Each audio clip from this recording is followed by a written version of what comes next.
Baik, Bapak Ibu sekalian, Assalamualaikum warahmatullahi wabarakatuh.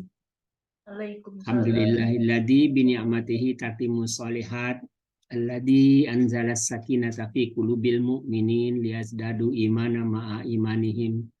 Asyhadu an la ilaha illallah wahdahu la syarikalah wa asyhadu anna Muhammadan abduhu wa rasuluh. Allahumma shalli ala Muhammad wa ala ali Muhammad. Alhamdulillah, puji dan syukur kita panjatkan kepada Allah Subhanahu wa taala. Pagi hari ini Allah masih memberi kita sehat, Allah masih memberi kita kesempatan untuk bisa mengikuti kajian pada pagi hari ini. Mudah-mudahan pertemuan kita pada pagi hari ini dalam menuntut ilmu dimudahkan Allah jalannya ke sorga nanti dan didoakan oleh para malaikat. Baik Bapak Ibu sekalian, pada pagi hari ini pekan kedua kita bersama Ustadz Saiful Akib LCMA, yang beliau ini adalah ahli dalam syariah. Dan temanya pada pagi hari ini masih tentang salat, yaitu beliau menyampaikan temanya adalah urgensi salat berjamaah. Dan silakan Bapak Ibu sekalian juga nanti kalau ada masalah-masalah salat yang lain untuk dipersiapkan untuk kalau mau didiskusikan bersama. Baik, sama-sama kita buka acara kita dengan sama-sama baca basmalah. Bismillahirrahmanirrahim. Kepada Ustadz kami silakan Ustadz. Terima kasih, Muhammad Bar. Bismillahirrahmanirrahim. Assalamualaikum warahmatullahi wabarakatuh. Waalaikumsalam warahmatullahi wabarakatuh. Alhamdulillahirabbil alamin. Hamdan syakirin, hamdan na'imin, hamdan yuwafi ni'amahu wa yukafi mazidah. Allahumma shalli wa sallim wa barik ala nabiyyina Muhammadin nabil Islam wal risalah. Wassalatu wassalamu alaihi wa ala jami' ahwanihi wa ashabihi wa jami' muslimin wal muslimat. Bapak Ibu jamaah rahimakumullah, alhamdulillah wa syukurillah, kita bersyukur pada pagi hari ini dengan izin dan rahmat dari Allah Subhanahu wa taala kita bisa duduk kembali di depan media kita masing-masing dalam kajian virtual ini yang insya Allah kelanjutan dari All About Salat gitu ya. Kita masuk pada masalah urgensi salat berjamaah. Salawat dan salam semoga senantiasa tercurah pada Nabi besar Muhammad SAW, uswatuna wa qudwatuna, yang kita berharap mampu berqudwah kepada beliau agar kita layak menjadi umatnya yang berhak mendapat syafaat yang uzma. Amin. Bapak Ibu jamaah rahimakumullah, ketika kita bicara salat, kita akan berpana pikiran kita dan pandangan kita kepada istilah kata-kata tiang agama gitu. Sehingga kita tahu bahwasanya sholat ini merupakan puncaknya ketundukan seorang hamba ketika dia mengabdi sebagai hamba Allah Subhanahu wa taala. Terutama dalam sholat ada kata-kata sujud. Sehingga dalam hadis Nabi dikatakan inna aqrabal abdi ila rabbihi inda sujudihi. Sesungguhnya sedekat-dekatnya seorang hamba kepada Tuhannya di saat dia sujud. Makanya kalau ada orang yang meninggal saat sujud, itu dekat sekali dengan Allah. Kita ingin kita meninggal dalam keadaan sujud. Amin. Di hadapan Allah Subhanahu wa taala. Nah, ini kita katakan bahwasanya kedekatan kita pada Allah inilah yang menjadi motivasi dorongan bagi kita semua. Sampai-sampai Nabi mengatakan as-sholatu nurun. Salat merupakan cahayanya iman. Karena dengan salat itu terpancar tentang bagaimana iman kita sebenarnya. Karena ibadah salat ibadah yang bersifat mahdhah dan tidak ada hubungan dengan orang lain. Tetapi ketika kita kerjakan sholat itu ada rangkaian hak-hak adami dalam berjamaah, maka menjadi nilai istimewa. Oleh karena kita akan coba lihat bagaimana mensandingkan antara sholat sendirian dengan sholat berjamaah. Maka kita akan sebagai nilai bahasannya masalah urgensi sholat berjamaah. Jadi pentingnya sholat berjamaah dalam kehidupan kita sebagai seorang muslim. Kita singkatnya nanti kita akan buka banyak tanya jawab biar lebih leluasa. Nah, apa dasar syariahnya tentang sholat ini, sholat berjamaah? Yang pertama kita bisa lihat dalam surat Al-Baqarah ayat 43.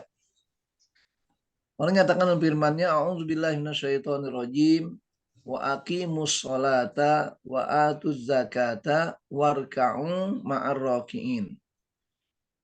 Jadi kalau ada orang atau para saudara kita atau orang muslim yang lainnya ketika mengatakan adakah perintah sholat dalam Al-Quran yang dikerjakan secara berjamaah, nah inilah salah satu ayatnya. Itu kata Allah SWT, aqimus sholat, dirikanlah sholat serta tunaikan zakat dan merukulah kalian bersama orang-orang yang ruku. Ini perintah berjamaah namanya. Makanya kita lihat juga di awal mula perintah sholat itu pada hakikatnya Allah perintahkan secara berjamaah, maksudnya harus ada pemimpin, ada imam yang menuntunnya. Di antaranya ketika selesai Isra Mi'raj, Rasulullah SAW didatangi oleh sahabat beliau dan termasuk guru besar beliau, yaitulah malaikat Jibril. Seraya Jibril datang kepada Rasulullah mengatakan, ya Muhammad, as-sholatu jami'ah. Hai Muhammad, bahwa sholat dikerjakan secara berjamaah. Jadi perintah awal sholat sudah berjamaah. Jadi kalau orang mengatakan, nggak ada perintah berjamaah, itu kan pilihan saja. Bukan itu masalahnya. Tapi awal mula sholat itu dikerjakan secara berjamaah. Walaupun berdua, usahakan berjamaah. Walaupun bertiga, dan seterusnya walaupun berjamaah. Apalagi kalau memang kita komitmen, bahkan rumah dekat masjid, maka kalau tidak berjamaah, sepertinya tidak sempurna sholat kita. Bahkan bagi laki-laki, dinafikan sholatnya kalau tidak berjamaah. Maka ada istilah, anak-anak sekarang gitu ya. The real man. Gitu ya. Jadi laki yang sebenarnya adalah yang sholatnya di masjid. Kenapa? Karena merupakan gambaran perintah tadi. Jadi awal mula Allah perintahkan sholat yang 5 waktu ini, ketika Rasul selesai Isra Mi'raj, Jibril datang mengatakan as-sholatu jami'ah. Sehingga terjadilah saat itu ada 2 makmum, ada 2 imam. Imam pertama adalah malaikat Jibril, makmum pertama Nabi Muhammad. Nah, imam kedua Rasulullah SAW, makmum kedua adalah imam kedua Nabi Muhammad SAW, imam kedua adalah para sahabat beliau. Jadi maksudnya apa? Karena Rasulullah SAW berantai ketika mengajarkan sholat pada umatnya itu. Jibril menjadi imam bagi Rasulullah dan Rasul imam bagi para sahabat. Nah, makanya dalam hal itu kita katakan disahkan dalam sholat 2 imam dalam satu tempat. Kenapa? Karena para sahabat tidak melihat imam pertama. Karena malaikat Jibril bersifat gaib. Sementara Nabi Muhammad bisa melihat gerak-gerik Jibril. Itu dasar pertama kata-kata wa aqimus shalah wa atuz zakah wal marqain. Kata-kata ma'ar rakiin itulah isyarat tentang perintah berjamaah. Adapun secara umum sholat bagian rukun Islam yang 5. Sehingga ketika ditanya buniyal Islamu ala khamsin, syahadati alla ilaha illallah wa anna Muhammadar Rasulullah wa iqamis shalah, perintah sholat, wa ita'iz zakah wa hajjil bait wa shaumi Ramadan. Jadi masalah perintah sholat ini bukan perintah yang sifatnya seketika, tapi sudah ada planning, perencanaan yang begitu besar dari Allah SWT.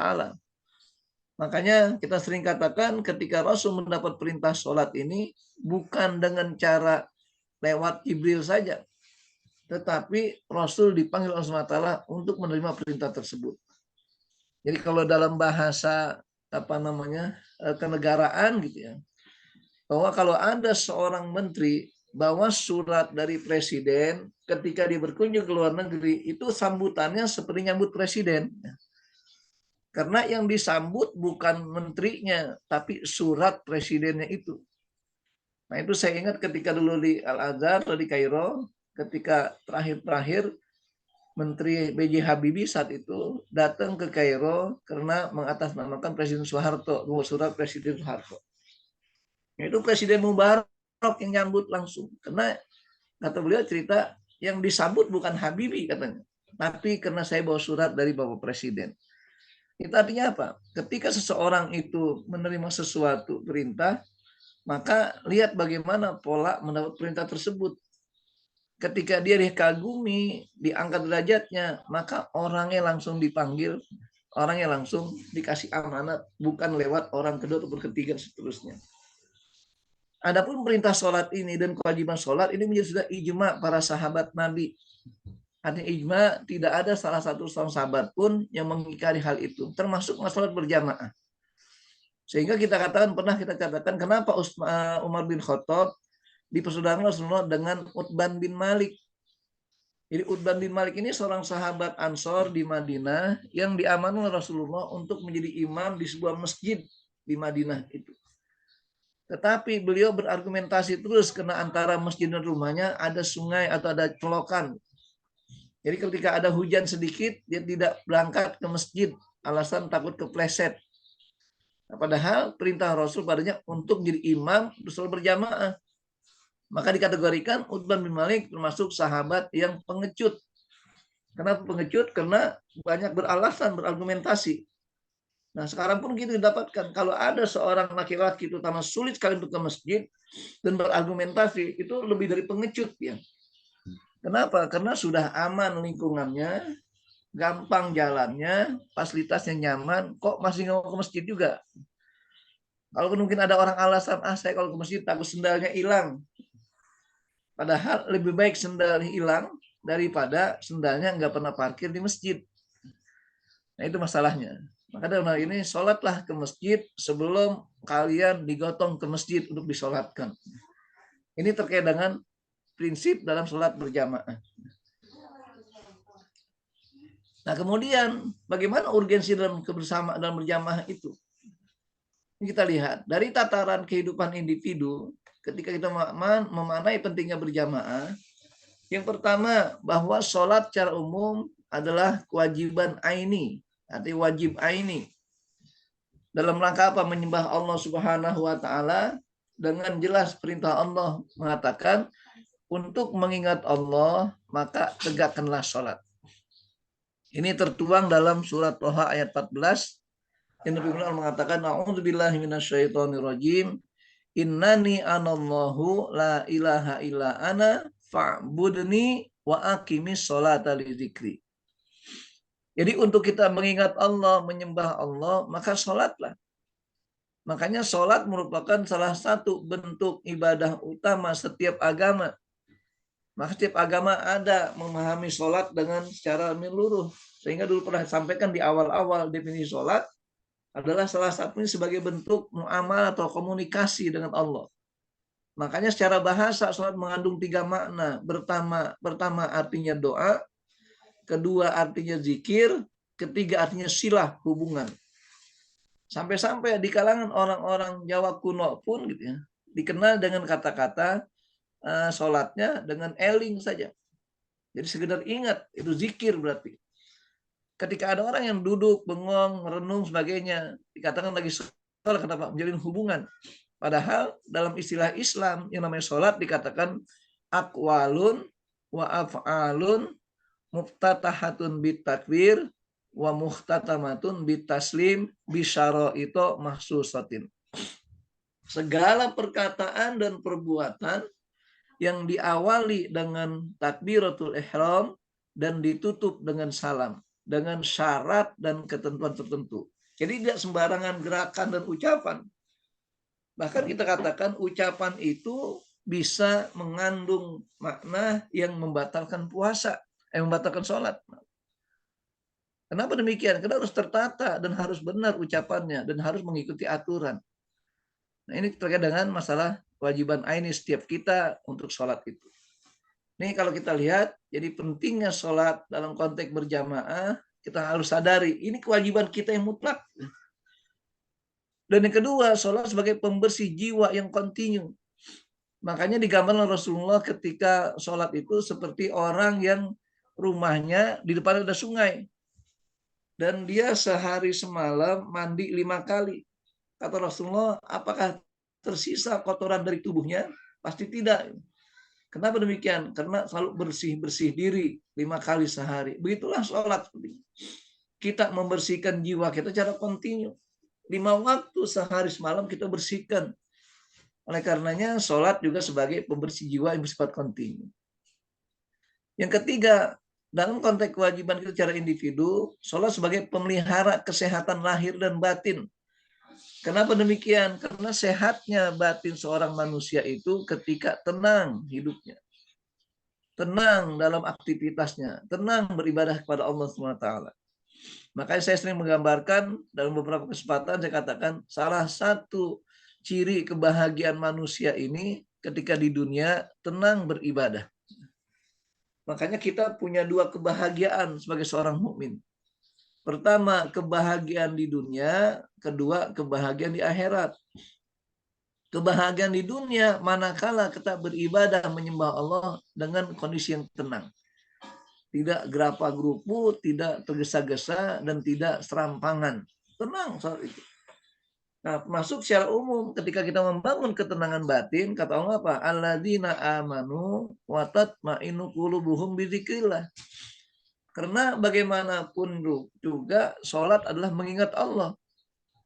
Justru kita katakan diupayakan ketika takbiratul ihram, kita katakan Allahu Akbar, Allah Maha Besar, lain Allah kecil semuanya.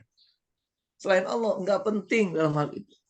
Walaupun kita ketika sholat di atas sejadah yang leg, di masjid yang indah, masjid yang mewah, hambal atau karpetnya begitu tebal, suasana harum di masjid, tapi semuanya kita katakan itu kecil. Karena kita katakan ketika Allahu Akbar, maka semuanya kecil. Konsentrasi penuh kepada Allah Subhanahu wa taala. Maka itu kita katakan, sehingga Imam Nawawi dalam kitabnya Tahdzib, dia katakan ketentuan dan ketetapan niat dalam sholat itu hendaknya harus ada dan harus terasa dari diri kita di saat kita mengucap kalimat takbiratul ihram. Maka di saat kita Allahu Akbar, ada dalam hati kita unsur kesengajaan. Nah, unsur kesengajaan inilah yang kita katakan dilakukan secara beragam. Ada orang sampai meresapi gitu, mengulang-ulang. Ini kan nanti berlebihan. Kadang-kadang kita dapatkan ada seorang ketika sholat, apalagi sebagai imam, berulang-ulang angkat tangan ini. Ini kan artinya dia tidak bisa fokus. Ketika Allahu Akbar, kadang diulang-ulang gini. Ini nggak mesti.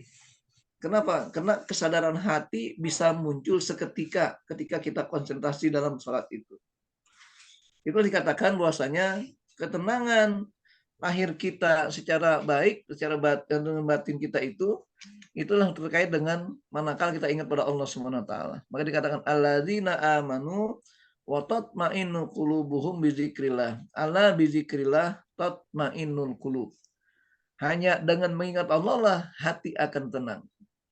Maka saya katakan bentuk kebahagiaan kita di dunia kalau kita ibadah tenang, nggak tergesa-gesa, nggak dikejar-kejar orang. Gitu. Nah, ini kadang-kadang kita sholat seperti dikejar-kejar harimau. Gitu. Talah toleh, cepat-cepat sebagainya. Apalagi ketika berjamaah dilatih betul. Kebetulan imam membaca sholat atau ayat yang cukup panjang gitu. Ini kadang kita udah gelisah, bolak-balik. Padahal kita dibolehkan kalau tidak mampu berdiri karena imam bacaannya panjang, boleh kita langsung duduk seketika itu juga. Dan tidak membatalkan sholat kita. Kalau alasannya kita tidak mampu untuk berdiri. Ini terkait dengan ketenangan batin. Kemudian juga dengan sholat, melatih ketepatan waktu hidup. Karena lagi-lagi orang muslim itu adalah orang yang hidupnya syarat dengan peredaran waktu. Makanya kalau ditanya siapakah manusia yang paling taat waktu adalah umat Islam mestinya. Kenapa? Karena lagi aktivitas, datang waktu zuhur, kumandang azan zuhur, tinggalkan aktivitas itu. Baru mau pulang bekerja, datang waktu asar, siap-siap sholat asar. Walaupun kadang-kadang ya untuk ibu-ibu ya, malas. Kenapa? Karena udah rapi-rapi nanti harus wudhu lagi dan seterusnya. Padahal kita kan ini merupakan melatih tepat waktu. Biar kita standby selalu, siap selalu dengan aturan waktu itu. Dan berikutnya menjadi simbol orang beriman. Maka tadi kata Nabi apa? As-sholatu nurun. Dan dalam istilah para ulama dia as-sholatu syiarul mu'min. Jadi sholat merupakan simbolnya orang mukmin. Yang namanya simbol itu harus nampak dan tampil di depan, di permukaan. Makanya jangan kita sembunyi-sembunyi dalam sholat. malu dilihat orang? Enggak, syiarul mukmin, simbol orang mukmin. Mungkin kita di Indonesia ini tidak menjadi masalah besar. Coba kita bagaimana saudara kita yang di Eropa, yang di Amerika, yang masih minoritas. Ketika mereka sholat di jalan, di pinggir jalan, ataupun ada beberapa tempat-tempat sholat, bahkan di mal-mal, karena nggak disediakan musola di mal itu. Ketika mereka sholat di tepi jalan, ini kan merupakan salah satu simbol, tampilkan. Karena sifatnya hal ini merupakan salah satu keberanian kita sebagai orang yang beriman untuk menyatakan inilah sholat perintah Allah pada kami. Begitu seterusnya. Itu terkait dengan kehidupan secara individu kita masing-masing. Adapun ketika secara sosial, pertama sholat berjamaah ini sebagai ajang silaturahim. Jadi jangan sampai kita hidup itu menyendiri. Kenapa? Karena setan itu akan menggoda manusia ketika hidup sendirian. Sebenarnya Rasul gambarkan bahwasanya dalam hidup sendirian itu mereka tidak mau taat dengan aturan. Tapi dengan berjamaah banyak aturan-aturannya. Sehingga disikapi dengan penuh kesabaran. Maka dalam kita bersilaturahmi berjamaah ini, Rasul mengatakan khairun nas man amalan nas wa sabaru ala adahum. Sebaik-baik manusia yang mau berinteraksi bergaul dengan manusia yang lainnya dan sabar akan pengaruh dari interaksi ini. Sehingga kadang-kadang ada sebagian kita, sebagian manusia itu yang ketika hidup tidak ingin mengikuti aturan orang lain. Tidak ingin mendapatkan momen dalam hidup orang lain. Enggak, tetap yang namanya hidup kita punya hubungan orang lain. Kita pun merdeka, ada ikatan dengan orang lain. Makanya ketika kebebasan itu dalam ungkapan Islam dikatakan hurriyatul mar'i mahdudatun bi hurriyati ghairihi. Kebebasan seorang manusia dibatasi kebebasan orang lain. Inilah kita katakan sebagai ajang silaturahim bermuamalah. Yang kedua, untuk melipat gandakan pahala. Sudah jelas bagi kita semua bahwa pahala dari sholat berjamaah itu nilainya 25 sampai 27 derajat perbedaan dengan sholat sendirian. Maka dikatakan sholatul jamaati tabdulu sholatal fardhi bisa min wa isrina darajah. Ini riwayat Muslim. Jadi ini semuanya yang berkaitan dengan bagaimana cara kita melipat gandakan pahala. Kan di awal saya katakan, pada dasarnya sholat merupakan ibadah mahdoh yang mutlak.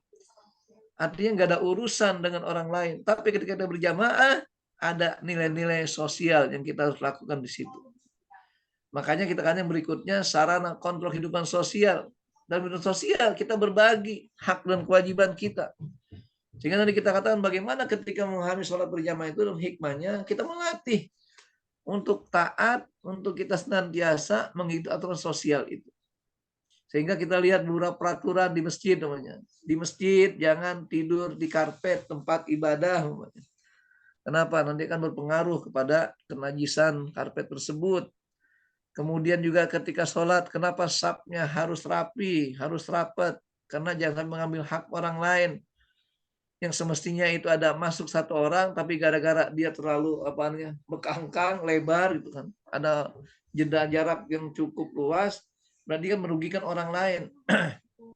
Termasuk juga, ini kadang-kadang jadi permasalahan dalam berjamaah, secara sosial adalah, kita ketika jadi makmum berjamaah itu nggak perlu bersuara, tidak perlu membaca Fatihah ataupun surat yang didengar orang lain.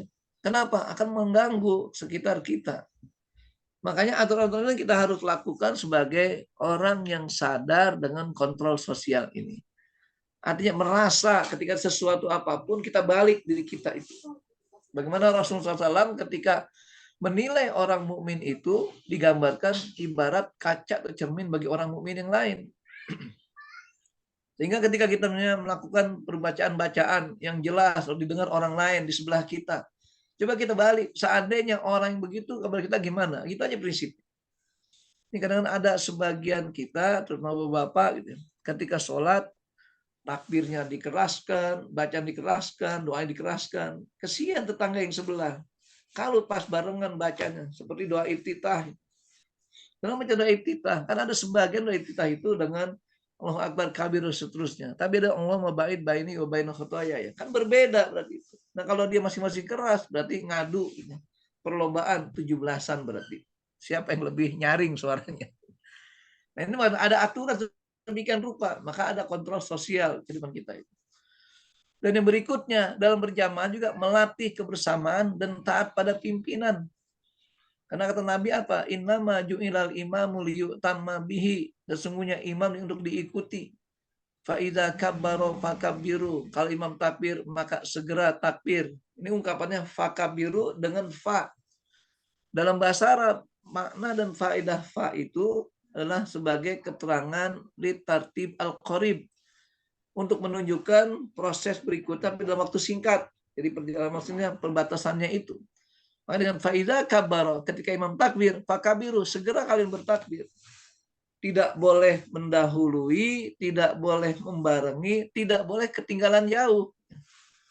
Ini kadang-kadang imam sudah takbir, sudah baca iftitah, dia masih bengong gitu, berdiri aja. Nah, maka enggak segera. Termasuk dalam ruku, sujudnya, i'tidal dan seterusnya sampai pada salamnya itu. Makanya indahnya nanti sholat berjamaah adalah kita sholat modalnya ringan, simple, tapi pahalanya besar. Gara-gara apa? Taat pada imam, ikuti imam. Makanya kita katakan terkait dengan bagaimana melatih kebersamaan taat pada pimpinan. Dan yang berikutnya, mencegah turunnya azab Allah yang bersifat total. Karena sebuah hadis mengatakan seandainya tidak ada lagi kakek-kakek yang mau sholat berjamaah, tidak ada lagi perempuan yang hamil, maka Allah akan menimpakan azab di dunia ini tanpa dipedulikan lagi. Ini azab total. Alhamdulillah kita lihat bahwasanya di masjid sudah mulai rame. Baik itu yang sudah pensiunan atau purna pensiunan atau yang mau pensiun, ya, pra pensiun sebagainya.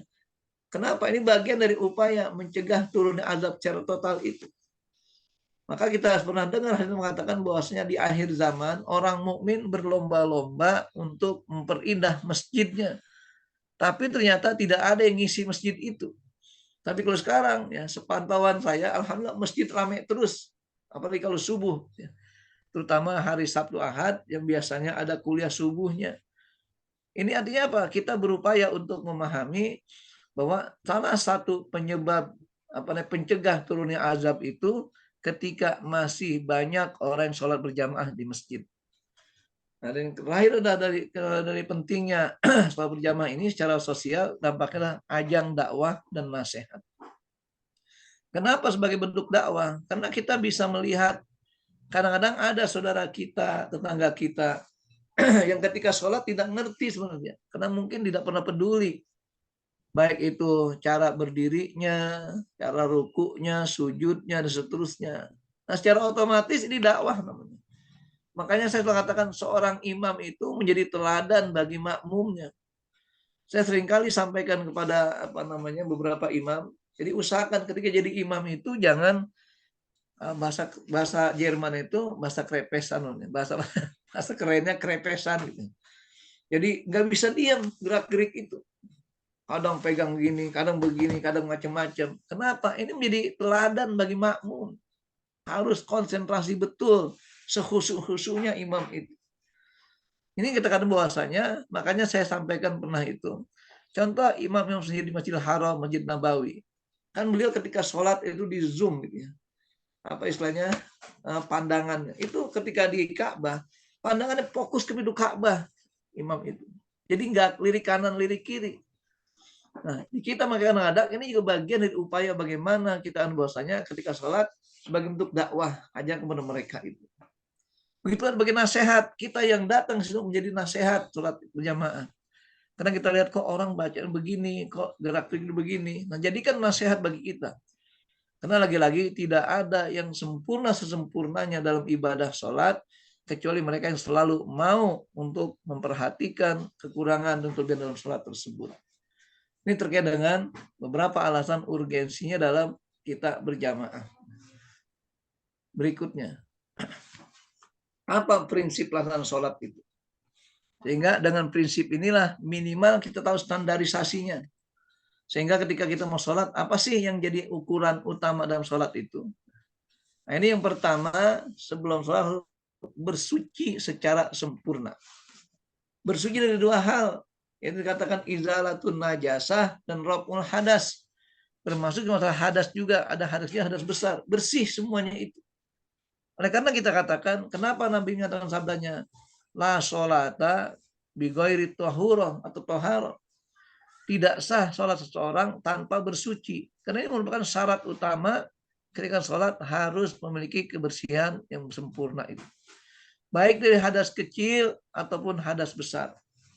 Oleh karena jamaah rahimakumullah, kalau kita pas lagi sholat sadar kita masih mengandung hadas, makanya kita batalkan sholat kita, perbaiki hadasnya terlebih dahulu.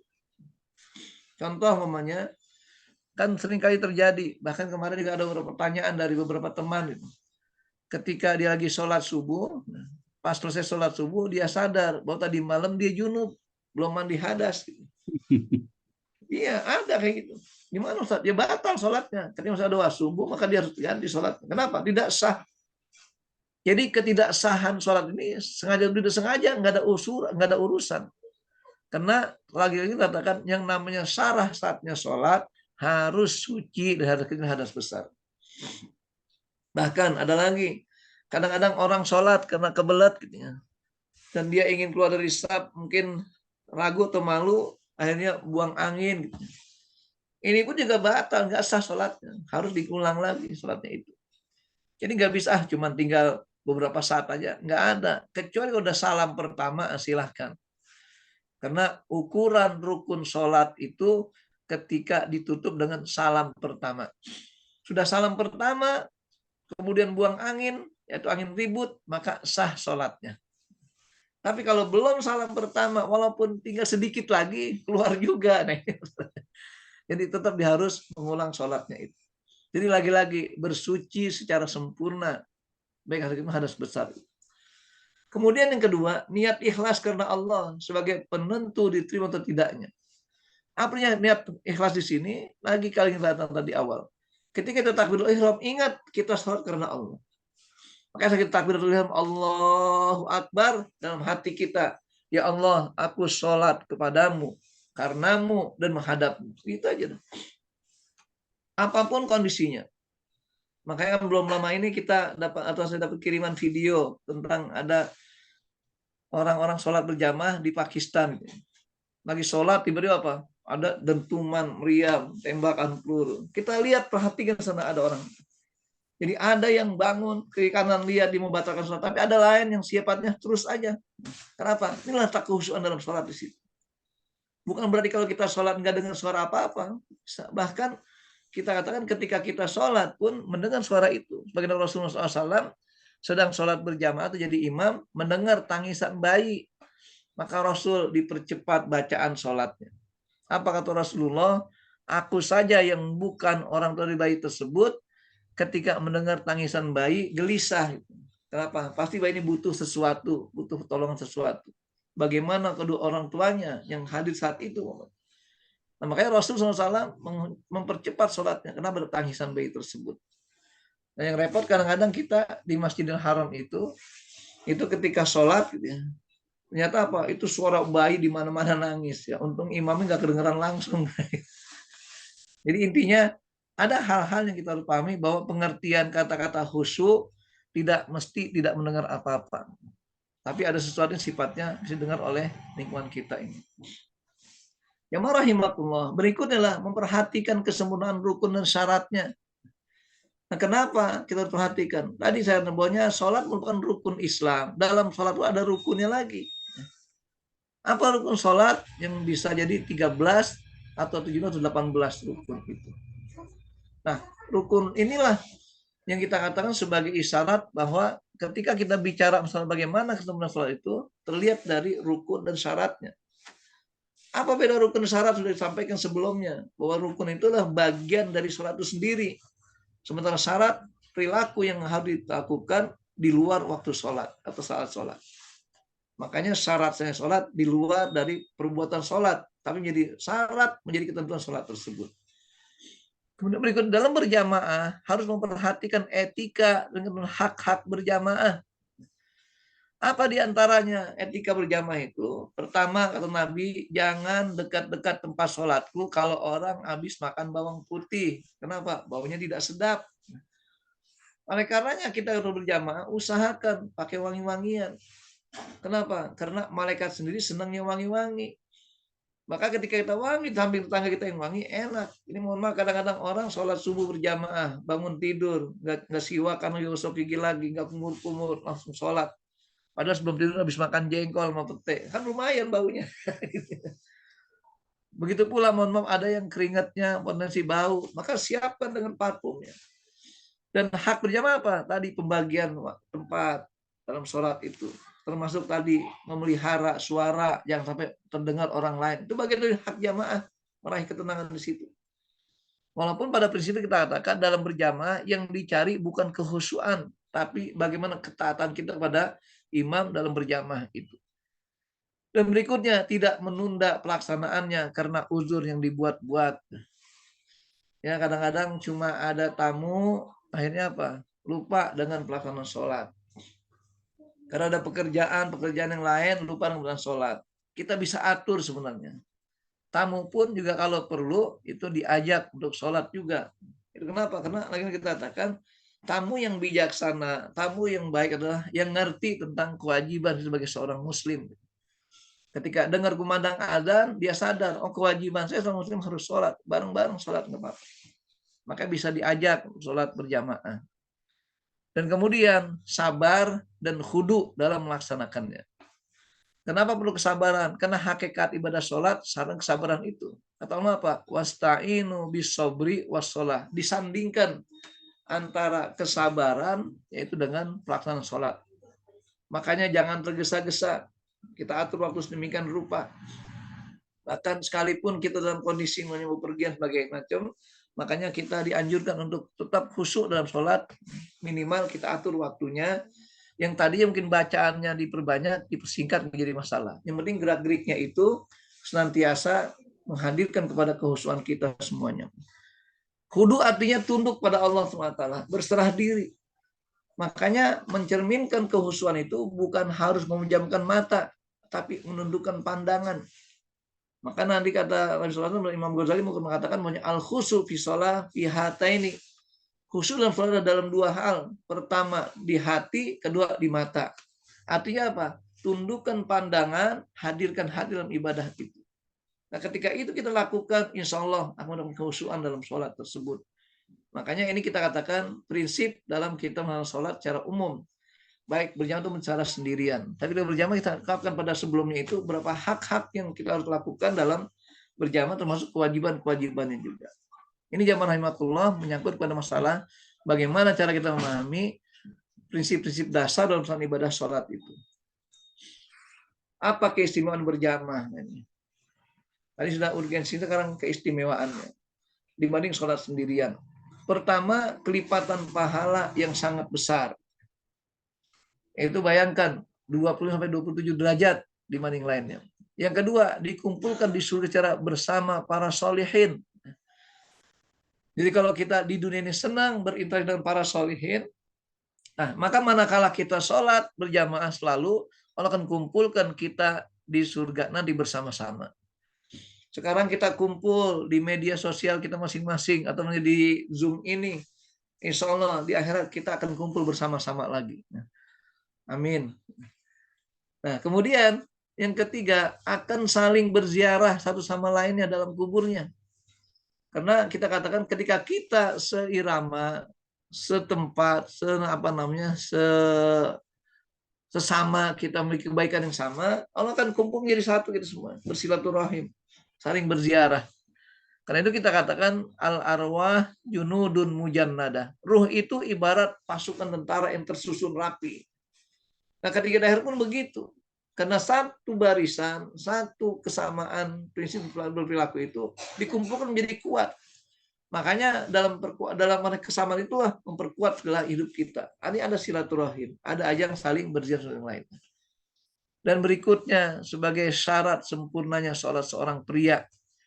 An Abi Hurairah qala Rasulullah SAW, la sholata li jaril masjid illa fil masjid. Jadi kata Rasulullah SAW, tidak sempurna dalam terlalu tidak sah sholat seorang laki-laki yang dalam masjid kecuali dikerjakan di masjid. Kalau di masjid berarti kan dia harus berjamaah, karena nggak mungkin dia imam atau sholat jam udah selesai baru datang ke masjid. Itu kan sholat masbuk. Itu pun kalau ada lagi yang lain berjamaah. Kemudian berikutnya, terbebas dari segala fitnah kehidupan dunia. Kenapa? Karena Rasul memberikan satu saksi kepada siapapun yang datang ke masjid. An Abi Sa'id qala Rasulullah SAW, idza ra'aitumur rajula ya'tadul masjida fashhadu lahu bil iman. Kata Allah, jika kalian melihat ada laki-laki yang bolak-balik masjid, artinya tadu menjadi kebiasaan datang ke masjid, fashhadu, saksikanlah lahu bil iman, dengan keimanannya. Jadi dia orang beriman. Ini kenapa? Karena kalau ada orang, mohon maaf, ngaku mukmin, tidak pernah kelihatan di masjid, orang ragu. Padahal dikatakan nama sholat syiar, simbol, harus ditampakkan. Kok dia sembunyikan hal itu? Makanya dalam hal ini kita lihat hikmahnya keistimewaan berjamaah itu menjadi persaksian terhadap umat, terhadap Rasulullah juga tentang bagaimana orang tersebut termasuk yang beriman. Kemudian nantiasa melatih sikap semangat. Ini kadang-kadang cuma pusing-pusing dikit, jangan jadikan alasan. Kemudian letih, habis kemana-mana jadi alasan. Tetap kita katakan bahwasanya harus semangat untuk kita beribadah menghadap Allah dengan secara berjamaah. Kemudian dipandang mulia secara sosial. Tadi sudah katakan di awal, khairun nas man amalan nas wa sabaru ala adahum. Sebaik-baik manusia yang mau bermuamalah dengan manusia dan bersabar dengan akibat dari muamalatnya itu. Kan kalau kita bermuamalah dengan manusia pasti aja ada sesuatu yang sifatnya kadang kita tidak senang, kadang orang lain nggak senang. Ini resiko dalam bermuamalah. Sebaliknya wasyarrun nas man lam yu'amilin nas wa lam yasbir ala adahum. Dan seburuk-buruk manusia yang tidak pernah bermuamalah dengan manusia dan tidak bersabar akan akibat dari pergaulan itu. Ini jamaah rahimakumullah. Maka dengan demikian kita perlu menyadari kembali bahwa hakikat pentingnya ibadah sholat berjamaah dalam rangka kita berupaya untuk meraih kebaikan-kebaikan secara totalitas, secara menyeluruh.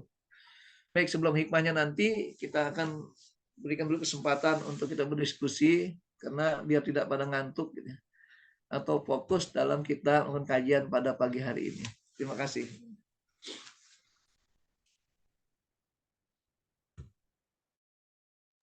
Baik Bapak Ibu sekalian, alhamdulillah terima kasih banyak Ustadz, luar biasa bicarakan pagi hari ini, nambah semangat kita untuk sholat berjamaah.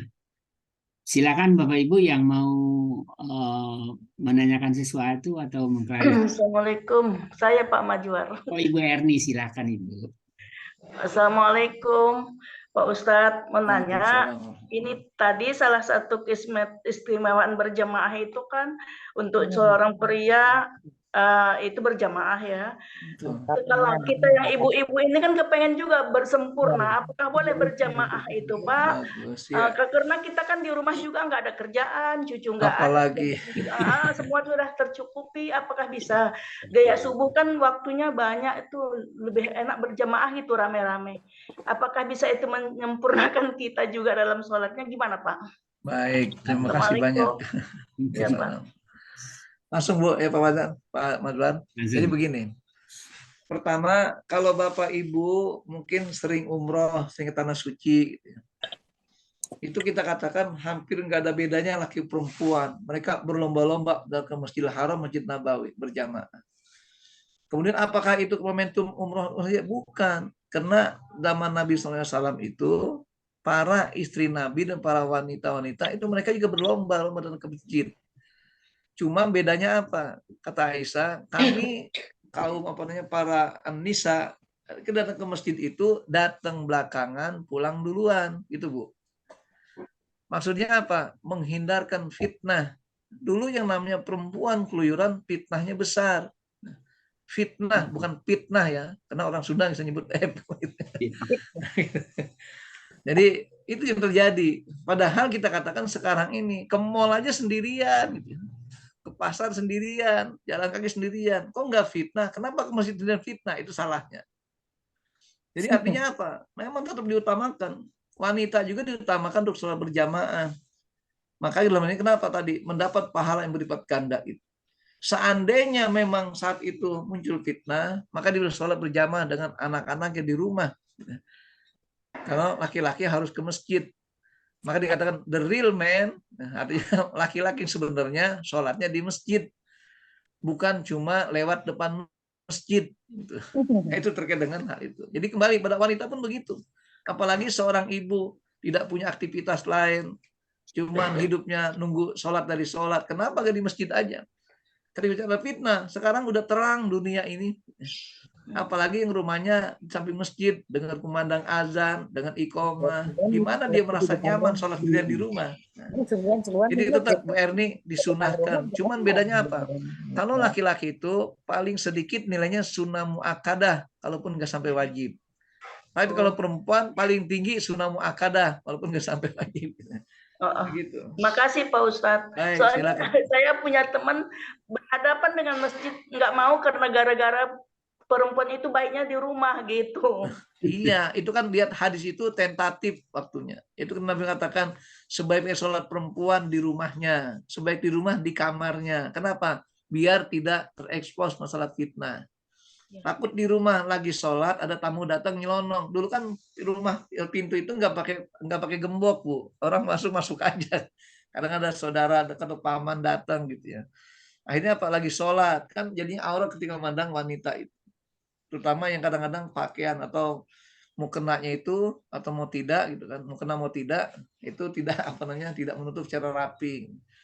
Jadi intinya ketika dia ke pasar aja bebas fitnah, di jalanan bebas fitnah, kenapa kok di masjid takut kena fitnah? Betul. Maka itu kita kan salahnya pemahaman seperti itu. Makanya mengambil dalil hadis itu jangan hanya satu hadis saja. Tapi coba dikumpulkan, dihimpun beberapa hadis jadikan sebuah sandaran. Karena banyak keutamaan dalam sholat berjamaah dalam hal ini. Termasuk kita katakan kebutuhan sosial. Karena kan tadi sifat zaman melatih bagaimana taat pada pimpinan. Nah, ibu akan taat pada pimpinan pada rumah tangga dan suami itu ketika juga latihan taat di dalam kehidupan berjamaah dalam sholat berjamaah itu. Makanya saya katakan ibu-ibu jangan sampai ketika berjamaah menyebabkan fitnah. Mohon maaf, apa fitnahnya itu? Datang ke masjid, wanginya 3 kilo kedengeran. Jadi harum. Dia lewat sampai kucing pun melangak gitu ya. Ini wangi amat gitu ya. Atau mau pakaian yang semi-semi seksi kan gitu. Jangan juga datang langsung teriak-teriak, Assalamualaikum, Bapak, Ibu gimana kabarnya? Itu fitnah. Biasa aja. Jadi makin khudu, makin duduk, makin baik. Saya kira itu ya Bu Erni. Ya, makasih Pak Ustadz. Ibu-ibu semua silakan ke masjid ya sekarang ya, Masya Allah. Baik, berikut ada yang resen. Pertama Pak Zen sama Ibu Rita, silakan di unmute dulu Pak Zen. Iya Pak. Terima kasih Pak Masa. Assalamualaikum. Alhamdulillah Pak Zen udah sehat. Alhamdulillah. Tadi pertama saya mohon izin untuk mengucapkan terima kasih atas semua doa yang dipanjatkan, semoga terkabul. Dan setelah 7 hari dirawat, saya sudah pulang hari Sabtu kemarin. Alhamdulillah. Alhamdulillah. Syifaan ajilan insyaallah. Nah, pertanyaan saya ini, waktu di rumah sakit kan banyak waktu Ustaz. Iya. Nah, buka yang ngaji Kiai Bahid, ngaji Kiai rekaman Pak Maswar dan sebagainya. Nggak sengaja ketemu, kebetulan namanya sama Saiful. Populer, lumrah, artinya murah. Tapi buntutnya bukan Akib, tapi buntutnya itu Karim gitu kalau nggak salah. Gitu. Yang pertama dia itu ngajarin reinkarnasi. Bahkan waktu ceramah itu didampingi oleh pedanda itu Hindu. Jadi dia kayaknya mencampur adukkan antara Islam dan Hindu itu. Dia dosen di IP di Bandung itu. Nah, di Islam ini sebetulnya ada apa tidak ada namanya reinkarnasi itu, Ustaz. Nah, yang kedua masalah pertanyaan di kubur.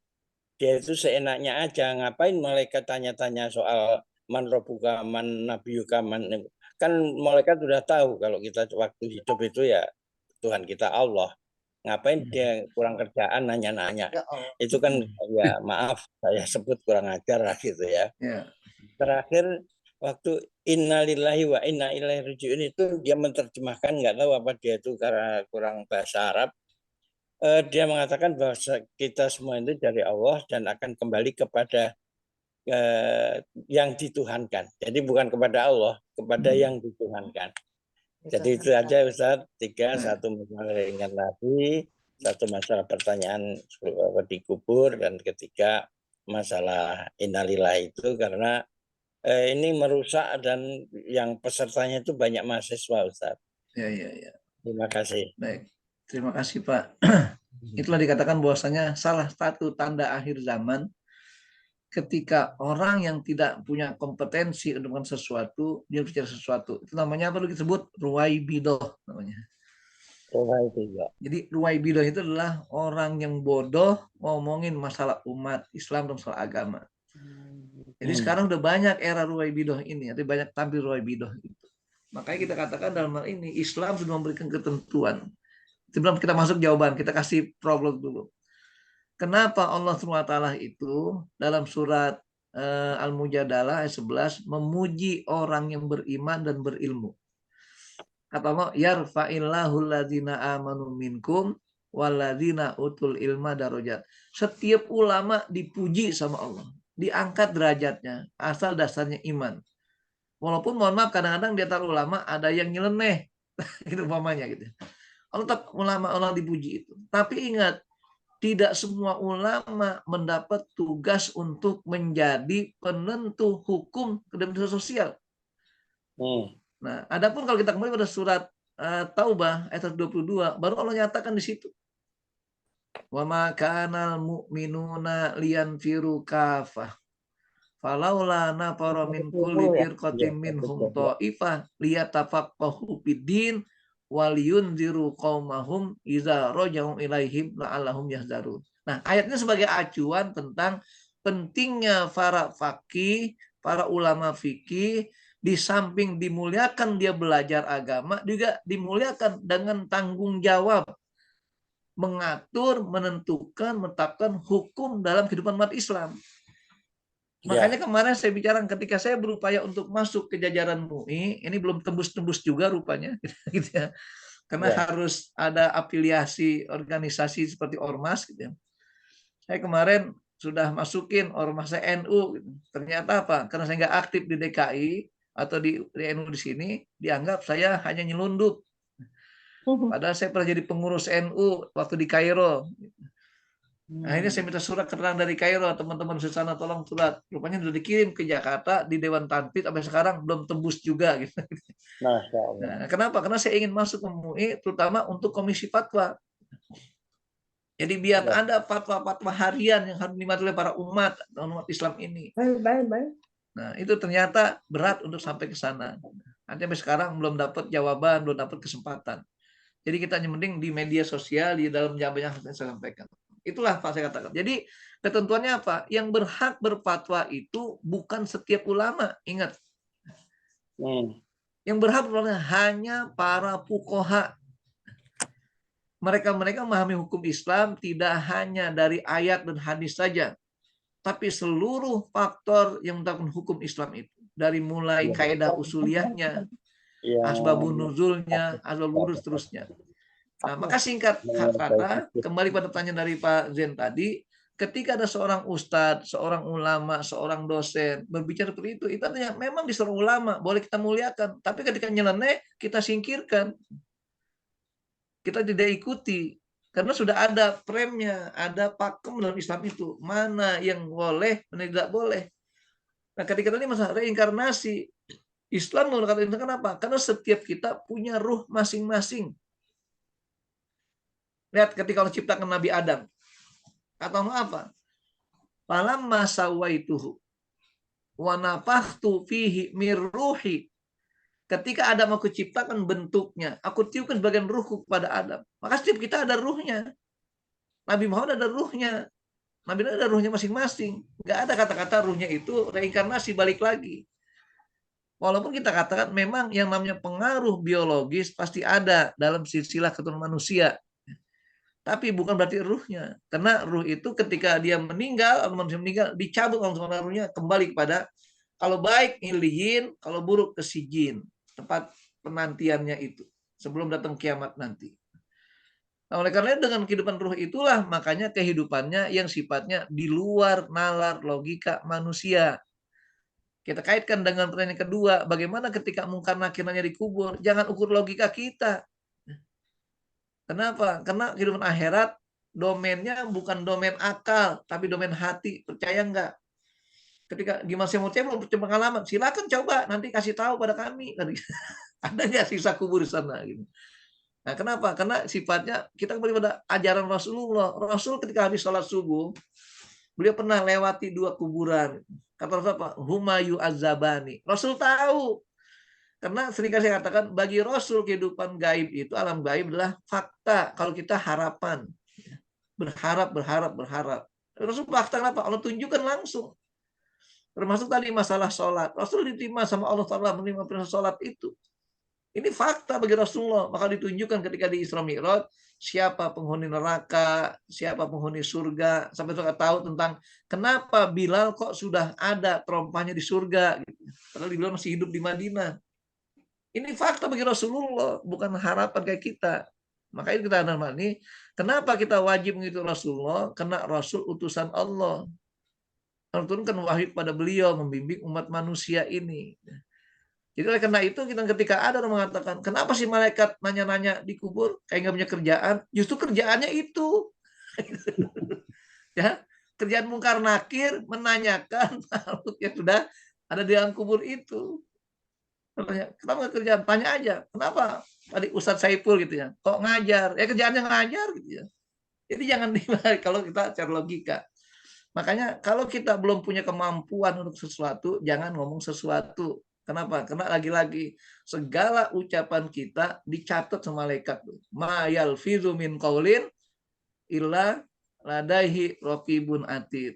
Ucapan kita selintas sedikit pun dicatat oleh malaikat raqibun atid itu. Nah, itu makanya saya katakan dalam hal ini, kalau bagi saya yang begitu nggak usah dihiraukan. Kalau mau dinasehati gitu.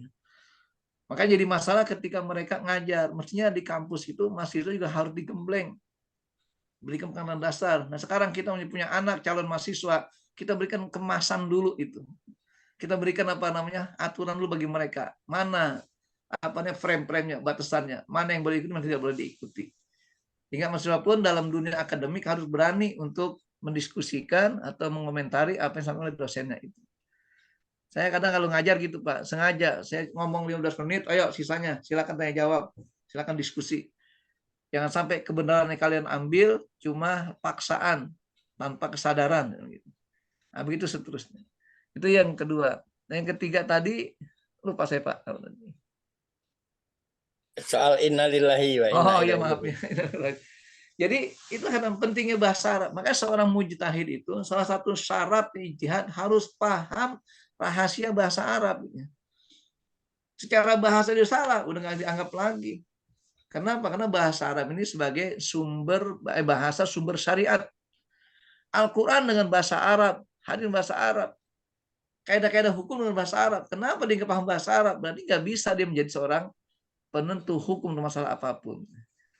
Makanya mohon maaf ini Pak, kadang-kadang dulu kan di era-era kapan ya, pokoknya sebelum reformasi itu atau pasca reformasi itu akhirnya setiap orang boleh berkomentar apapun, sehingga ada seorang ulama lulusan dari Eropa, dari Amerika, belajar bahasa Arab pun dengan orang Yahudi, tiba-tiba pulang berfatwa, buatlah fikih ala Indonesia. Loh, kenapa gitu ya?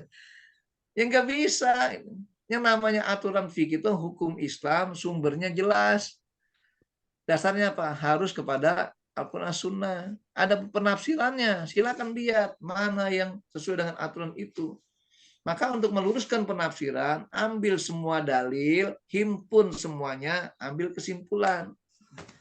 Jadi jangan dapat satu dalil, langsung digepok gitu aja. Akhirnya Pak lupa dengan dalil lain. Nah ini yang sering terjadi di masyarakat, gini contohnya. Kan ada satu hadis Nabi SAW tentang masalah orang setelah meninggal dunia, tidak bermanfaat bagi apapun kecuali 3 hal. Di antaranya anak soleh. Yang menurut orang tuanya. Akhirnya diponis sama dia. Bahwa doa dari orang lain nggak bermanfaat kecuali anaknya saja. Dari mana rumusnya? Padahal Nabi saja ketika berdoa kepada mayit itu bukan keluarga siapapun. Bukan anak, bukan hanya keluarga beliau saja. Doanya sama. Allahumma gfir lahu warhamhu wa'afihi. Untuk siapa? Semuanya. Yang penting dia beriman. Al-Quran mengatakan walladzina ja'u min ba'dihim yaquluna rabbana ighfir lana wa li ikhwanil ladzina sabaquna bil iman. Dalam ayat lain dikatakan wa'lam annahu la ilaha illallah wastaghfir li dzanbika walil mu'minin wal mu'minat. Nah, ini semuanya ayat dan hadis kan ada hubungan langsung, doa itu manfaat. Bahkan sedekah alal mayit pun boleh. Jadi nggak bisa kita katakan dibatasi dengan satu hadis saja. Ambil rangkaian ragaman hadis dan juga ayat Al-Quran itu. Nah, begitulah seterusnya. Jadi ketika salah memahami bahasa Arab udah nggak usah diterima. Jadi ponisnya gampang gitu. Saya kira itu Pak ya. Baik, Terima kasih, Ustaz. Terima kasih. Semoga yang menyimpang itu pada kembali ke lurus jalan amin, lurus. Amin. Insya Allah kita doakan. Kita ajak Pak. Musadek kayaknya. Musadek. Baik, silakan Bu Martim berikut. Ya, terima kasih Pak Maswar. Assalamualaikum Ustadz. Waalaikumsalam. Saya ada 2 pertanyaan. Yang pertama berdasarkan pengalaman pribadi ya. Kalau kita sholat dengan menutup mata, memicingkan mata gitu ya. Jadi lebih khusyuk ya. Bisa memahami arti-arti dari yang dibaca itu. Dan tidak terpengaruh oleh pikiran-pikiran yang lain. Apa boleh? Ya. Baik. Yang kedua Ustadz, bagaimana adab berdoa pada sholat tahajud? Apakah boleh kita minta disembuhkan penyakitnya? Karena Nabi Ayub sendiri tidak pernah minta disembuhkan penyakitnya. Terima kasih, Ustaz. Baik, terima kasih Bu. Pertama begini, ketika kita bicara masalah apa namanya dalam ketentuan apa itu Pak Jalan? Pak Mazhar apa tadi? Yang pertama. Oh itu menutup mata pada waktu. Iya. Menutup mata. Jadi ingat, bahwasanya ketika Nabi ditanya oleh para sahabat, ya Rasulullah, kaifa nukhshu'u fis shalah? Bagaimana cara kita membangun salat, khusyuk dalam salat? Kata Nabi, al khusyu' fi hataini. Khusyuk dalam 2 hal. Pertama apa?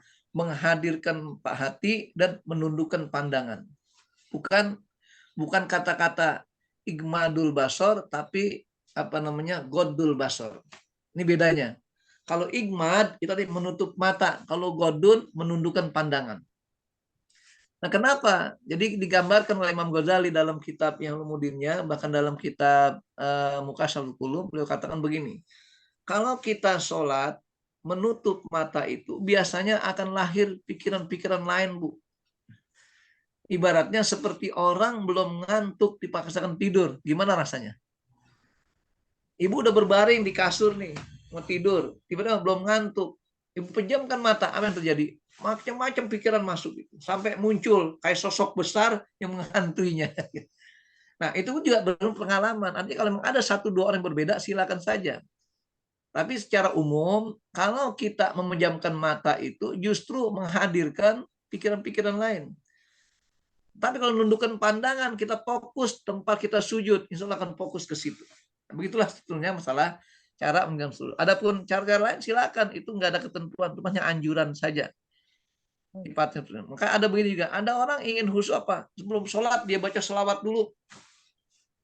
Bahkan dia baca Qul a'udzu binas, macam-macam. Silakan, itu usaha saja. Tapi intinya kita paham bahwa target sholat khusyuk itu ketika kita sholat kita tidak memikirkan yang lain.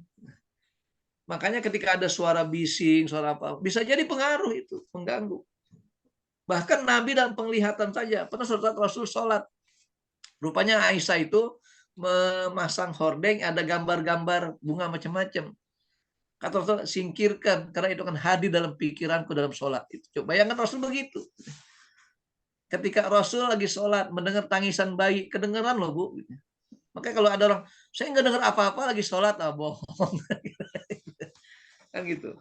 Pasti ada pengaruhnya juga. Yang penting tadi hadirkan hati setiap saat.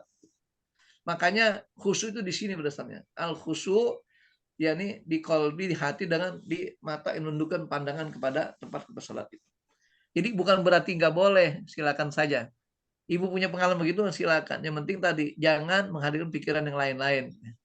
Kadang-kadang kan kita kalau merem itu ingat semuanya. Apa yang terjadi? Oh, lintas pandangan, rekaman muncul kembali. Makanya ini saya pernah perhatikan dulu waktu saya di kampus di ST itu. Jadi ketua ST itu pernah mengundang seorang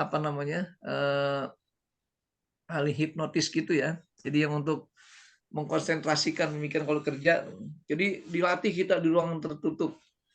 Duduk semuanya berhadapan-hadapan, suruh pejamkan mata. Kayak Mahatma, apalagi Nusantara itu apa namanya? Merpati Nusantara apa namanya gitu. Nah, tujuannya apa? Untuk membangkitkan semangat atau istilahnya gairah itu. Saya bilang ketika dilatih suruh merem, apa yang disampaikan oleh instrukturnya? Bilang alfakan, mesti kosongan pikiran. Enggak bisa. Justru dengan kita kosong pikiran akan hadir pikiran-pikiran yang lain. Makanya tujuan mereka Pak, biar ada kekuatan gaib yang masuk ke dalam pikirannya itu. Maka karena saya nggak percaya, saya melek, saya lihat apa yang dilakukan mereka gitu. Nah itu, jadi kembali kita katakan bahwa untuk mengenai khusyuk sebenarnya secara umum, ya, secara garis besar, bahwa tidak mungkin orang khusyuk kalau menjamkan mata. Tapi kalau secara khusus silakan saja. Yang penting tadi fokus tempat kita sholat paling utama di situ. Itu Ibu ya. Baik, itu yang pertama. baik. Ya. Yang kedua tadi masalah Minta doa, doa tahajud. Iya. Baik, kesembuhan. Tahajud ini pada dasarnya kan kebutuhan kita secara rohani. Bahkan Rasul jadikan sebagai evaluasi individual. Apa kita secara pribadi silakan. Bahkan ketika kita berkelompok, tujuannya untuk yang umum silakan. Nah, kenapa demikian? Karena tahajud kita lakukan ketika sepertiga malam di saat Allah sangat dekat dengan hambanya untuk kita minta kepada Allah.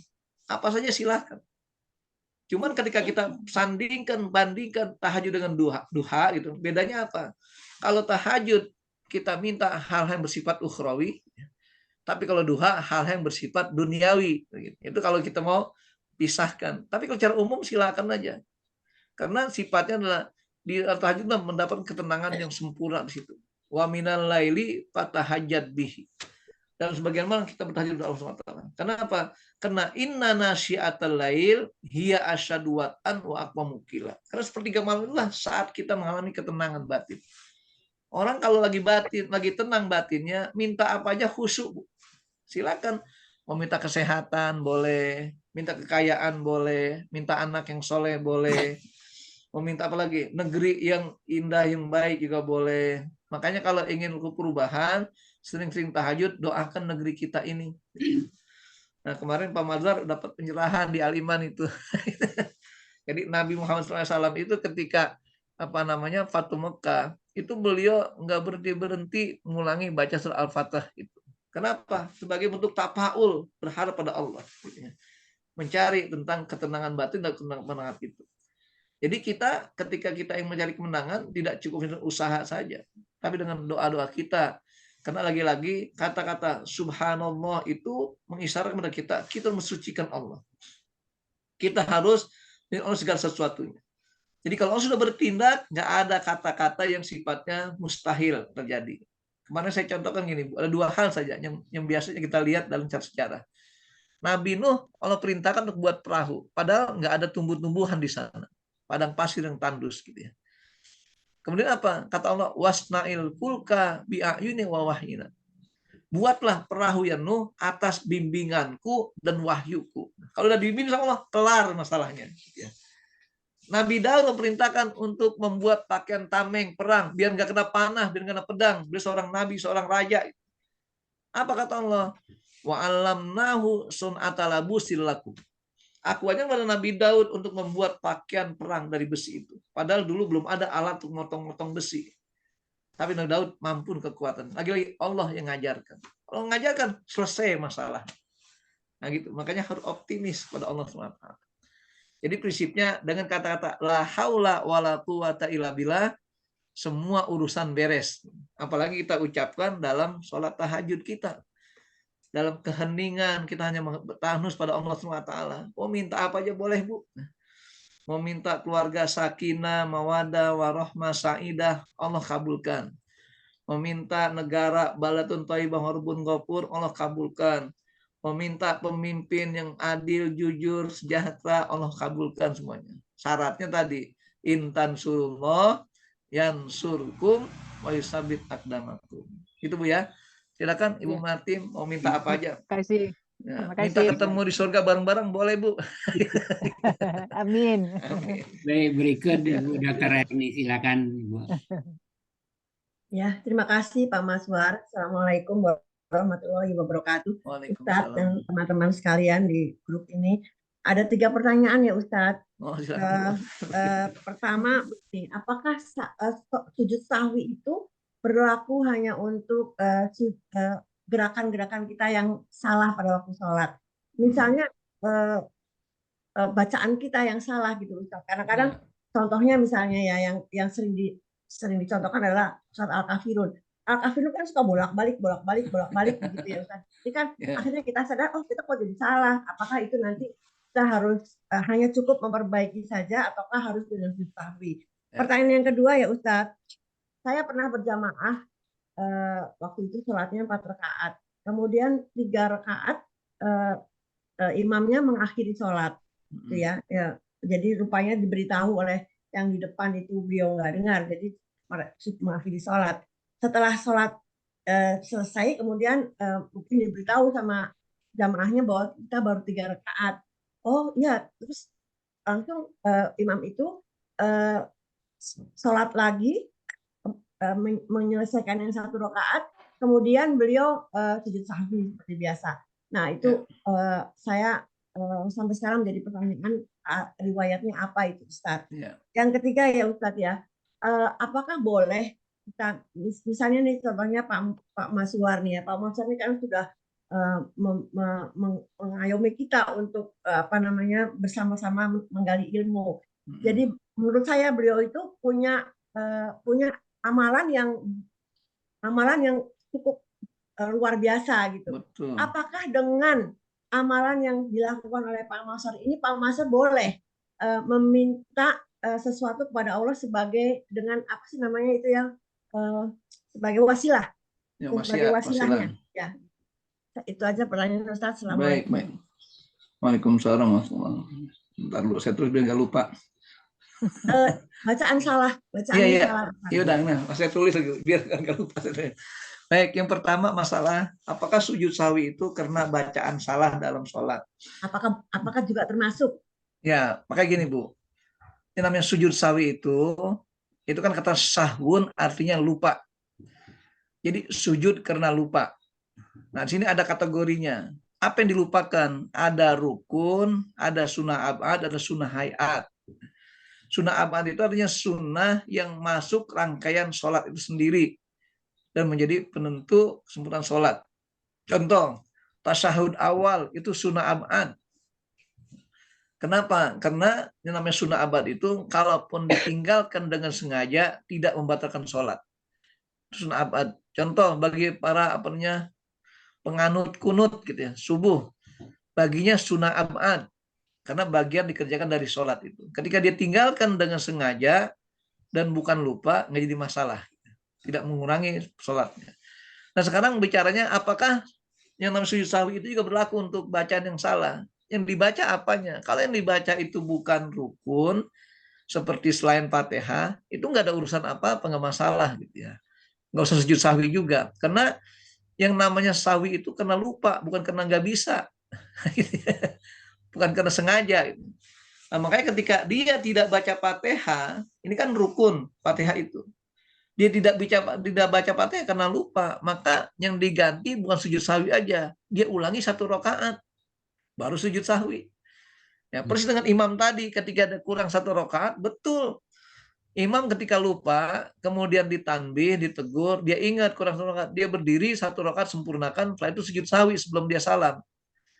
Nah, kenapa? Karena lagi sujud sahwi, sujud karena lupa dalam sholat. Itu Bu. Itu makanya kita katakan hal ini dibenarkan pola seperti itu. Nah, adapun kita katakan kriteria ini kita harus pahami. Kalau yang kita tinggalkan rukun itu tidak cukup dengan hanya sujud sahwi saja. Kenapa? Harus diganti 1 rakaat itu. Karena gantinya kan contoh, kita nggak ruku 1 kali dalam rakaat itu. Kan gantinya bukan rukunya aja. Gimana ruku langsung salam gitu ya. 1 rakaat diganti. Fatihah juga begitu. Kan nggak mungkin sudah Fatihah langsung salam. Jadi 1 rakaat baru diganti. Nggak sujud sekali doang, lupa umpamanya. Ganti 1 rakaat sifatnya. Karena rukun semuanya seperti itu. Makanya kata-kata sujud sahwi ini karena disebabkan lupa, bukan sengaja. Makanya kan kalau yang sifatnya sunnah abad tadi kayak tasyahud awal, pada sholat yang ada tasyahud, 2 tasyahud, ini sifatnya sunnah muakkadah atau sunnah abad, makanya kita boleh tinggalkan kalau memang kita sengaja meninggalkan itu. Dan nggak perlu sujud sahwi. Itu ya, contoh begini. Ada kasus begini contohnya. Jadi ada seorang yang ketika di imam, tiba-tiba apa? Dia memang dengan sengaja tidak tasyahud awal karena maghrib 3 rakaat pemanya. Ketika tanbih dia kasih tangan isyarat bangun gitu. Kenapa dia sengaja? Itu nggak sujud sahwi kalau memang dia tidak sengaja. Beda kalau dia lupa, kalau dia sengaja. Kalau dia lupa lain lagi. Berarti lupa, maka disunahkan sebelum sujud sahwi aja, nggak usah diganti lagi tasyahudnya itu. Karena disifatnya sunnah abad, bukan hal yang fardu, yang wajib atau yang rukun dalam sholat itu. Nah kemudian contoh nih berikutnya, Pak Mazwar sebagai tokoh, sebagai penggerak, sebagai motor, busi, apalagi Pak, ya, sebagai premium, sebagai pertamax untuk membangkitkan kita dalam berhimpun seperti ini, beliau itu punya amal yang unggulan namanya Bu. Amal yang unggulan itulah dia sebagai apa namanya, bahkan bukan sekedar wasilah, bisa jadi memberi syafaat pada yang lain. Jadi jangan takut Bu, nanti Pak Mazwar akan ngabsen kita di surga.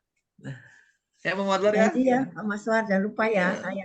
Nanti di absen, ditanya mana ibu ini kok belum kelihatan ya Allah, maaf Pak Mazwar kata Allah, dia lagi cuci kaki dulu, gitu ya udah. Jadi akan dipanggil semuanya. Kenapa? Karena kepedulian itu. Makanya saya katakan para sahabat Nabi itu beliau selalu setiap sahabat punya amaliyah unggulan. Nah, keahlian Pak Mazwar yang menghimpun kita semuanya, amaliyah unggulan beliau. Ini syafaatnya besar begitu nanti itu. Kenapa? Karena peduli. Makanya Islam itu ada kepedulian. Justru kita sebaliknya. Kalau kita hidupnya nafsi-nafsi, pribadi, kita nggak punya keistimewaan. Tadi kan saya contohkan, saya singgung. Kenapa Bilal kok terakhir masuk di surga duluan? Beliau masih hidup di Madinah. Amal yang unggulannya beliau adalah tidak pernah batal wudhu kecuali berwudhu. Dan setiap berwudhu selalu sholat sunat 2 rakaat tahiyat wudhu. Ini amal yang unggulan Bilal. Kemudian ada lagi yang Abu Hatim. Itu punya amal yang unggulan apa itu? Sebelum tidur selalu membebaskan diri hak-hak adami. Ketika Ali penasaran kenapa sih si Fulan kok dijamin ahli surga oleh Rasulullah? Rupanya apa? Itu salah satunya. Kata Abu Hatim mengatakan, ma bitu lailan illa wa kana qalbi khalisan. Aku tidak pernah tidur di satu malam kecuali hatiku bersih dari hak-hak adami yang lain. Nah, bisa nggak kita begitu? Mau tidur, ada orang punya utang, udahlah saya bebaskan utangnya aja. Bisa nggak kira-kira? Kemudian tadi kayaknya lagi jalan-jalan siang-siang ke teman-teman, saya dikatain begini-begini, udahlah ikhlaskan aja. Kemudian janji, jangan pernah menyakiti orang lain. Itu namanya amaliyah unggulan. Banyak hal seperti itu. Termasuk Abu Bakar, nggak boleh dengar ada tempat kebaikan sedikit, langsung segera, unggulannya di situ. Makanya nanti Bapak Ibu silakan masih punya amal yang unggulan apa yang bisa dilakukan orang lain tidak bisa melakukan secara kontinu. Jadi ciri khas amal yang unggulan itu sifatnya kontinu, tidak cuma musiman. Kan sekarang banyak orang baik nih Bu, yang peduli pada masyarakat. Kenapa? Karena musim kampanye. Ini bukan amal yang unggulan namanya. Amalnya kan kontinu dia, konsisten terus menjadi amalia unggulan. Pertanyaan Bu Erni tadi, bisakah dengan amalan unggulan itu kita berdoa kepada Allah sebagai ya Allah dengan amalan unggulanku kau perkenankan, gitu maksudnya Bu Erni ya? Iya betul, ini kan masih saya contoh amal yang unggulan dulu, betul begitu. Makanya ada kisah dalam apa Rasul menyampaikan ketika Bani Israel itu ada 3 orang gitu ya yang terjebak di sebuah gua.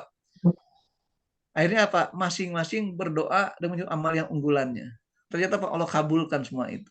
Jadi Pak Mazhar bisa jadikan ini. Ya Allah sudah menghimpun umat ini. Ada yang satu Zoom 250, yang 50-an, 60-an. Ini apa? Jadi amal yang unggulan beliau itu.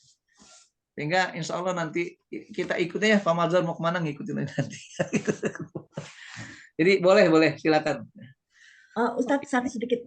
Amalan unggulan itu kalau misalnya pekerjaan sunnah, misalnya Senin Kemis, itu nggak kita jadikan amalan unggulan. Kalau itu kan sifatnya udah sunnah, Bu, sunnah yang Oh biasa. iya, Nah, iya, itu. iya. Jadi Jadi unggulan itu buat artinya itu ya, yang Ustaz. sebenarnya tidak menjadi mesti bagi kita mestikan begitu, tapi harus continue. Ya. Nah, insya Allah dengan itu juga kita dapat sesuatu. Karena kalau sunnah Senin Selasa emang Rasul kerjakan udah, dan Rasul perintahkan pada kita. Baik, sekali itu. Baik, terakhir 5 menit lagi. Oh iya ya. Pak Mas Akib, ini bapaknya Pak. Ya ya. Saudaranya Pak Saiful. Bismillahirrahmanirrahim. Assalamualaikum Pak Ustadz. Waalaikumsalam. Pertanyaan saya kembali ke tentang fadilah sholat berjamaah Pak Ustadz. Ya.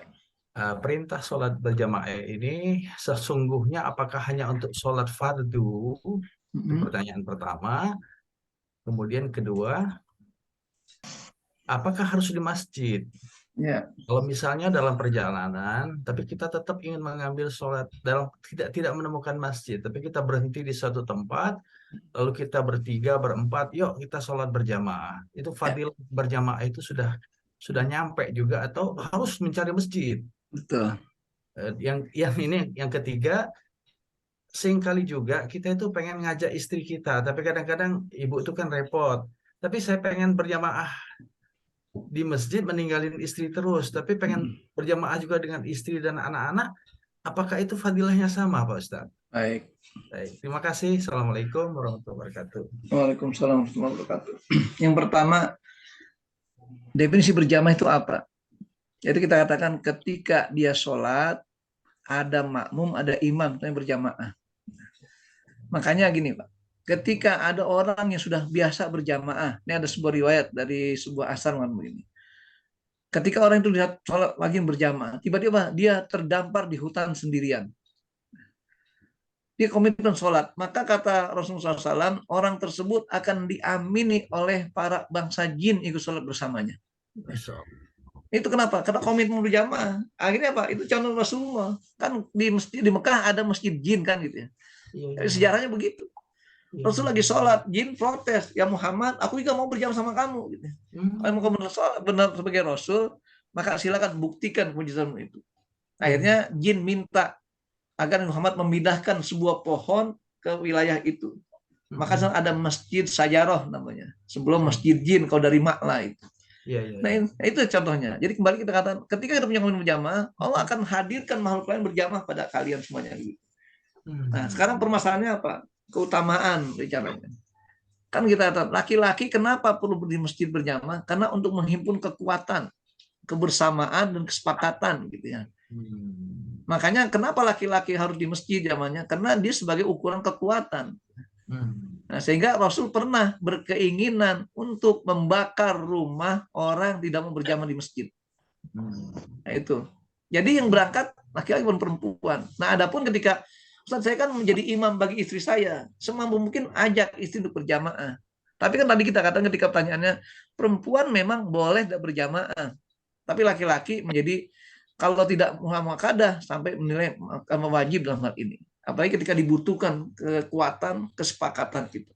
Contohnya, suatu saat kita nggak akan mungkin akan terjadi, kita nggak tahu. Kita laki-laki dibutuhkan kesepakatan itu untuk berjuang, mengatur barisan, melatih ketaatan.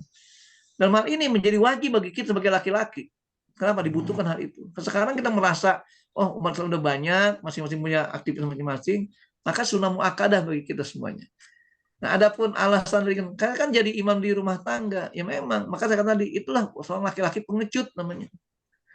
Nah, makanya kenapa pengecut? Karena dia dengan alasan itu tidak mau berjamaah di masjid, padahal rumahnya dekat dengan masjid, apalagi kedengaran suara adzan di masjid. Jadi intinya tetap keutamaan itu makin banyak pengikut jamaahnya makin besar nilainya. Jadi gini contohnya, memang semuanya setiap berjamaah mau 2 orang, jamaah 1 orang tetap 27 derajat kelebihannya. Tapi kadarnya beda. Makanya sholat kita di Masjidil Haram tidak sama dengan di masjid lingkungan rumah kita. Kenapa? Di Masjidil Haram jamaahnya itu melimpah. Maka dulu kita kan istimewa sekali ketika sholat Jumat 7 juta orang ikut di Silang Monas. Gitu ya. Itu satu prestasi. Nah ini makanya makin besar jamaahnya makin bagus sifatnya. Jadi bukan berarti menafikan jamaah kalau cuma berdua. Berjamaah juga, cuman kadarnya beda. Ibarat emas itu sama-sama 5 gram, yang satu 24 karat, yang satu karatan. Beda, Pak. Tadi mengenai apakah terutama fadilahnya untuk sholat wajib, artinya, atau juga sholat sunnah itu. Betul. Jadi utamanya wajib. Karena kata Nabi apa? Sebaik-baik sholat seorang itu di rumahnya, kecuali al-maktubah, kecuali yang wajib. Gitu ya.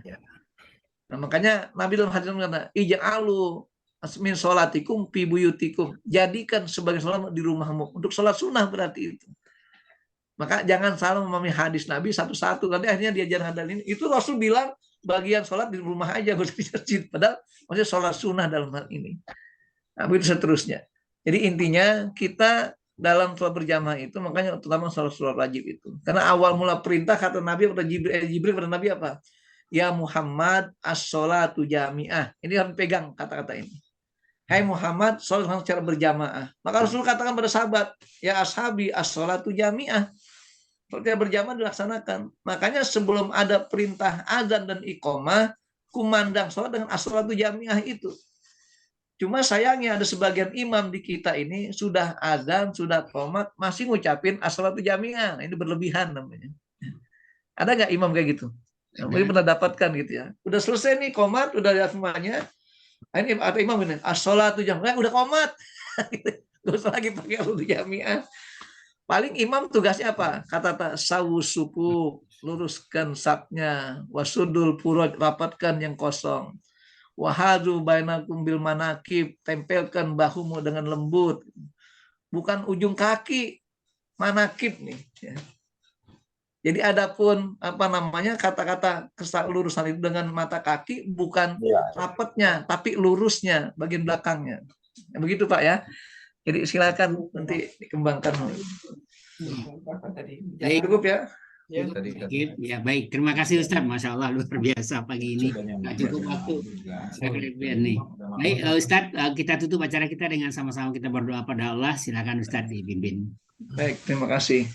Adapun nanti untuk masalah apa namanya sanksinya yang meninggalkan jamaah nanti aja kapan-kapan ketemu lagi. Ini masih ada 2 slide lagi kayaknya. Ya. Baik ya rahimakumullah, mari kita akhiri majelis kita pada pagi hari ini. Allah beri keberkahan pada kita. Allah himpun kita di surganya nanti bersama-sama dan kita berharap kekurangan kita semuanya Allah tutupi dengan kebersamaan seperti ini. Bismillahirrahmanirrahim. Alhamdulillahirabbil alamin. Allahumma shalli ala sayidina Muhammad wa ala sayidina Muhammad. Allahumma ja'al jam'ana hadza jam'an marhuma wa tafarruqana min ba'dun ma'suma wa la taj'al fina wa la ma'ana wa la bainana syaqiyan mahrum wa la matruda innaka ala kulli syai'in qadir. Allahumma ati nufusana taqwaha wa zakkiha anta khairu man zakkaha anta waliyuha maulaha. Rabbana taqabbal minna innaka antas samiul alim wa tub alaina innaka antat tawwabur rahim. Rabbana anzil alaina munzalan mubarakan khairul munzilin. Rabbana atina fid dunya hasanah wa fil akhirati hasanah wa qina adzabannar. Wa sallallahu ala sayidina Muhammadin wa ala alihi wasallam. Walhamdulillahirabbil alamin. Wa lakum minkum. Wassalamualaikum warahmatullahi wabarakatuh. Terima kasih Ustaz. Terima kasih teman-teman semua. Sampai ketemu pekan depan. Assalamualaikum warahmatullahi wabarakatuh. Waalaikumsalam warahmatullahi wabarakatuh.